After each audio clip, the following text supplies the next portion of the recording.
এজন ৰোগী অচেতন হৈ পৰি থকা দেখি ডক্টৰে ক'লে তেওঁ মৰিল। ইফালে ৰোগীজনে চেতনা ঘূৰাই পাই ক'লে, কিন্তু মই এতিয়াও জীয়াই আছো। এই কথা শুনি নাৰ্ছে ৰোগীজনক ধমক দিলে, চুপ থাক। ডক্টৰে বেছি জানে না আপুনি?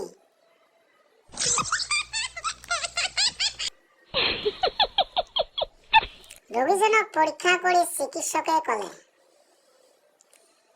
এইটো এটা অতি পুৰণি ৰোগ, যিয়ে লাহে লাহে আপোনাৰ শৰীৰটোক ঘূণৰ দৰে খাই আছে। ৰোগীয়ে ক'লে, ভগৱানৰ স্বাৰ্থত লাহেকৈ কথা ক'ব ডক্টৰ চাহাব, এই বেমাৰটো বাহিৰত বহি আছে।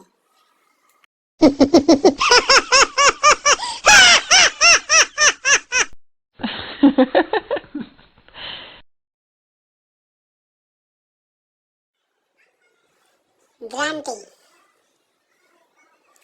ডাক্তৰৰ ভঙা টিভিটো মেৰামতি কৰি মেকানিকজনে ডাক্তৰৰ পৰা 100 টকা বিচাৰিলে। ডাক্তৰৰ খং উঠিল। ডাক্তৰে ক'লে, 100 টকা কিহৰ বাবে?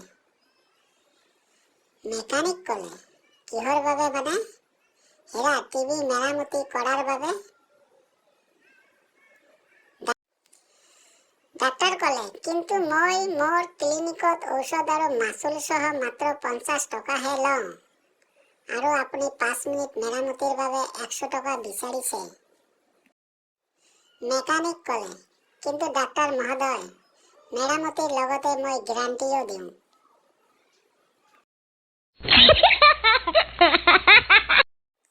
ধন্যবাদ।